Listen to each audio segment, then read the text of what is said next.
Everything is political. Halo, aku Afik Azizah, si pecinta Transum Jakarta. Kenyamanan dan keamanan dalam melakukan mobilitas merupakan hak setiap warga negara yang semestinya dijamin oleh pemerintahnya. Untungnya, di Jakarta sudah ada Mikrotrans Jaklingko sebagai moda transportasi yang menyambungkan rute-rute jalan di Jakarta dengan Bodetabek. Fasilitas ini merupakan versi angkut konvensional yang telah terintegrasi dengan tarif sejumlah Rp0. Moda ini juga diinisiasikan oleh mantan Gubernur Jakarta Anies Baswedan pada tahun 2019. Dan begitu sesungguhnya moda ini patutnya menguntungkan masyarakat. Tapi, benarkah demikian? Seberapa penting moda yang terintegrasi ini? Untungnya aku sudah bersama dengan narasumber yang juga termasuk penumpang setia Mikrotrans Jaklingko. Kakak namanya siapa nih? Aku namanya Rea. Nah ini kan Cibubur ini sebenarnya lumayan ramai ya. Jadi ada banyak Transum yang lewat di sini, kayak ada LRT, ada terus ada bus Transjakarta juga yang berhenti di Cibubur Junction sama Jaklingko nih, Jaklingko. Aku pengen highlight yang Jaklingko sendiri. Apakah Kak Rea sendiri nih sering naik Jaklingko nggak sih? Aku sering naik Jaklingko untuk pulang dari kampus sih. Jadi setiap aku pulang kampus, aku naik Jaklingko milihnya.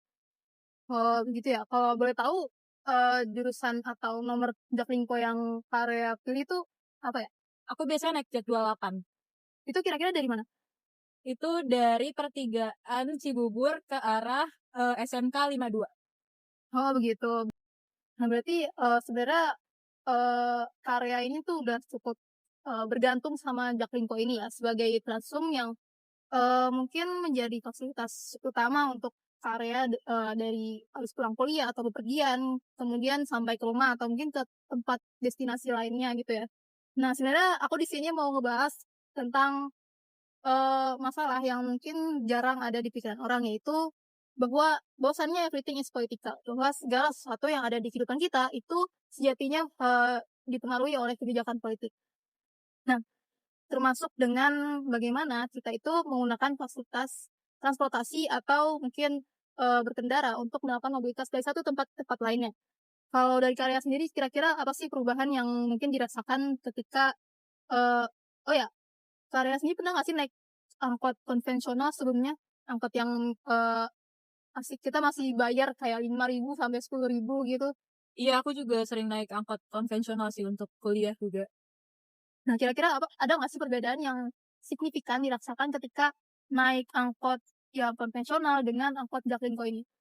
Menurut aku bedanya tuh jauh banget sih, karena dari segi fasilitas aja itu udah beda. Dari angkot yang disediakan itu, kalau misalkan yang konvensional, angkot-angkotnya itu lebih lama dan maintenance-nya itu lebih nggak terawat. Kalau misalkan Jaklingko itu armada-armadanya masih baru dan juga dicek gitu secara berkala terawatnya atau enggak. Dan juga dari sistemnya pun Jaklingko itu terstruktur banget kan, bisa turun di bus stop tertentu. Jadi dia nggak menjadi penyebab kemacetan di mana-mana gitu, dan juga nggak berhenti sembarangan di sembarang jalan gitu yang bisa jadi penyebab kemacetan. Dan juga apalagi Jaklingko sekarang kan gratis ya, jadi itu membantu banget sih.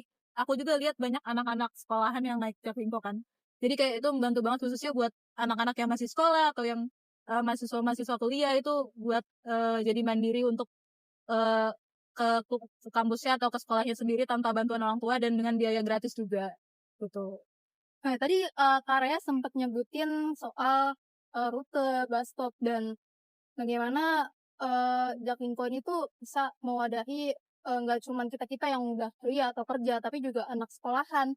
Karena tarifnya yang gratis. Itu ya sebenarnya kalau untuk gratis sendiri juga bukan berarti kita nggak melakukan transaksi sama sekali, tapi ya harus ada kartu ya kalau tidak salah. Nah, kalau misalkan menurut Kak Rea sendiri, dengan adanya rute yang tertentu ini, kemudian ada bus stop yang kayak bus stop yang harus berhenti di satu titik aja gitu. Kemudian juga harus pakai kartu gitu. Nah, dari karya sendiri apakah ini kayak apa ya, lebih mempermudahkah atau justru untuk orang yang awal-awal baru naik ya mungkin mempermudahkah, atau justru ya awal-awal sulit-sulit sih tapi begitu kemudian baru mudah gitu. Enggak sih, menurut aku sistemnya dari awal udah mudah banget. Kartunya juga kan secara general bisa pakai banyak jenis kartu ya. Iya, betul. Dan itu juga menurut aku dari awal aku juga nggak kebingungan sama sekali nih sistemnya kayak gimana. Dari awal udah jelas kita duduk dulu dan banyak juga yang bantu di dalam Jaklingko itu orang-orangnya sangat-sangat welcoming dan bisa bantu buat nge-tap-tapin kartu juga kan.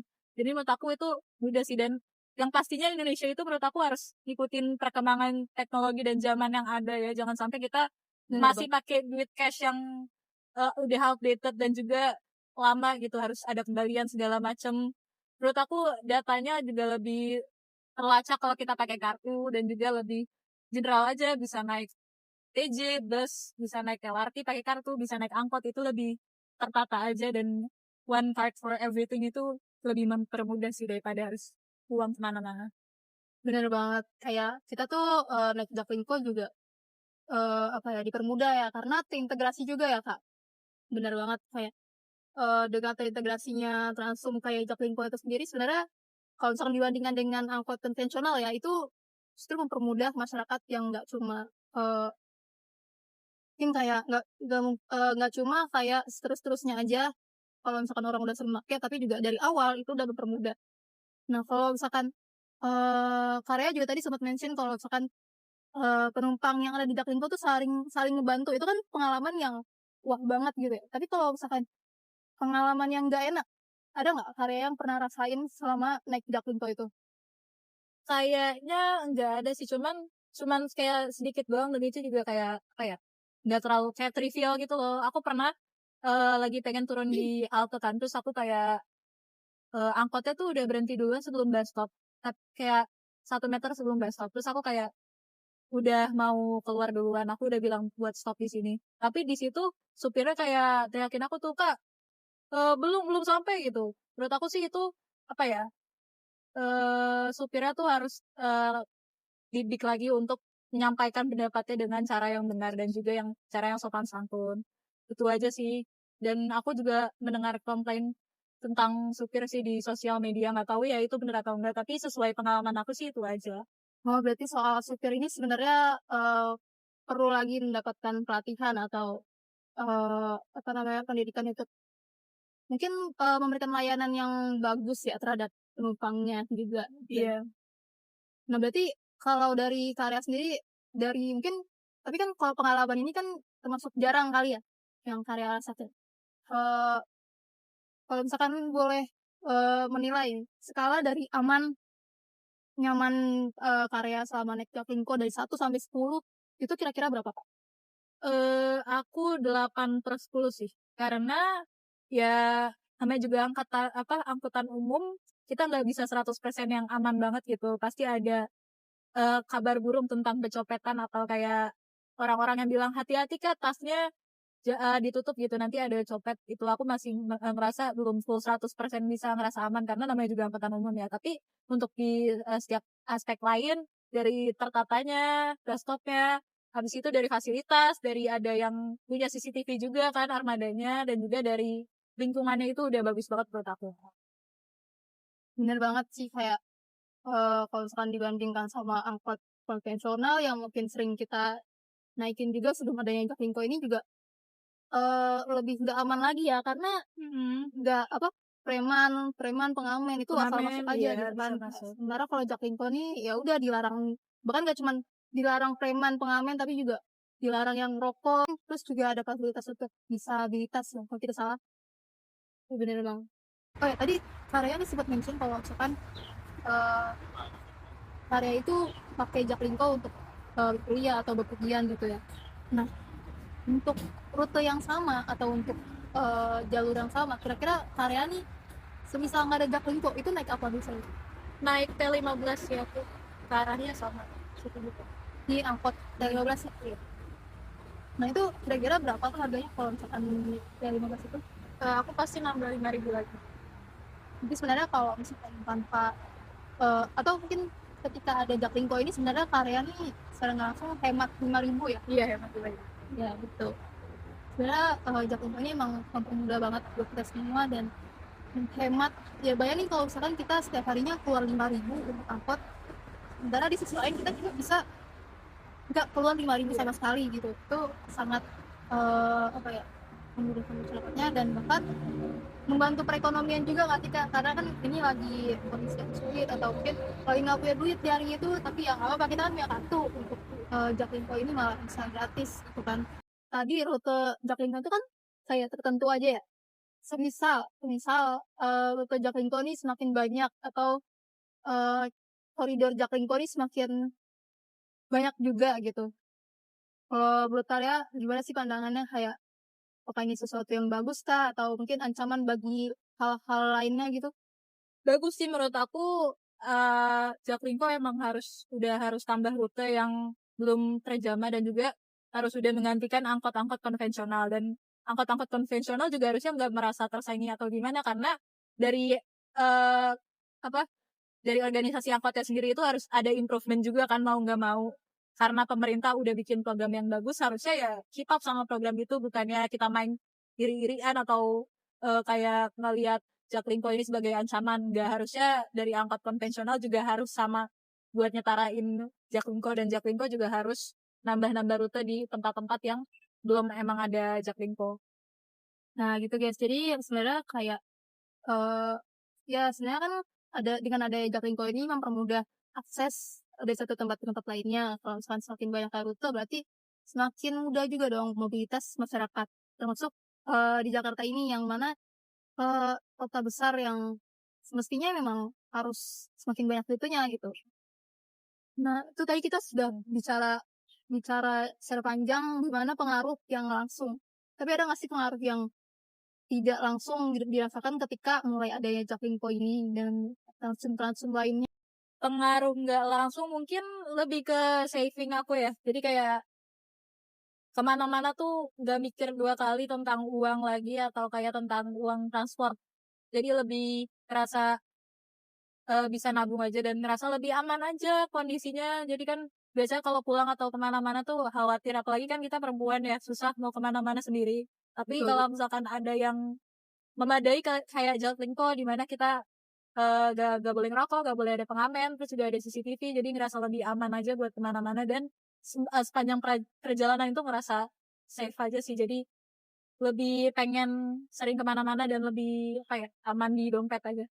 Oke, jadi sebenarnya Jaklingko ini meskipun apa ya, gratis dan eee, merupakan kebijakan pemerintah yang secara langsung maupun nggak langsung ternyata memengaruhi masyarakatnya gitu. Nah, aku mau mau menggarisbesarin untuk pertanyaan yang apa ya, mungkin bisa dibilang kayak menjadi garis besar atas topik kita, yaitu ini kan Jaklingko ini baru ada di Jakarta ya. Aku nggak tahu kalau misalkan di daerah-daerah lain apakah ada juga Transum seperti angkot ini, angkutan kota yang juga gratis dan terintegrasi gitu.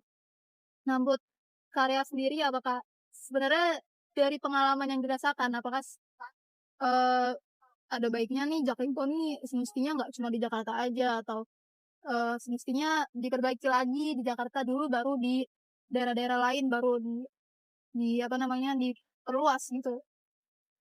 Menurut aku udah bagus banget sih programnya yang di Jakarta, udah lumayan berjalan lumayan lama, udah established gitu. Udah waktunya buat kita, menyamaratakan fasilitas yang ada di Jakarta dan di daerah-daerah lainnya, karena hak kita semua sama sebagai WNI kan. Jangan sampai kita nih yang enak cuman yang hidup di Jakarta doang, di daerah-daerah lainnya nggak enak dan nggak punya fasilitas yang sama gitu. Dan Jaklingko kan salah satu program yang sangat bagus dan udah terbukti kan, banyak juga masyarakat yang memilih Jaklingko. Jadi sih dari situ udah cukup aja bukti buat Jaklingko emang udah harus, ke daerah-daerah lain. Bener banget, guys. Jadi ya seperti itu obrolan tadi aku sama Karya sebagai penumpang setia Jaklingko ya, Kak. Ya kita melihat adanya efisiensi dari kebutuhan ekonomi yang mungkin eee, menjadi perhatian masyarakat yang seharusnya itu dibantu juga oleh pemerintah gitu dengan adanya fasilitas pemerintah, maka ya masyarakat juga akan diuntungkan gitu. Dengan adanya Mikrotrans Jaklingko yang cuman bahkan gratis ya, Kak, kayak Rp0 gitu, itu sangat membantu masyarakatnya untuk kayak lebih hemat dalam kehidupan sehari-hari dan karena apa namanya, angkot ini juga terintegrasi, jadi ya secara nggak langsung kita juga merasakan adanya kenyamanan dan keamanan saat berkendara, saat melakukan mobilitas. Bahkan nggak cuman mobilitas saja tapi juga dalam kehidupan sehari-hari gitu. Sebelumnya terima kasih ya Kak. Kasih juga Kak.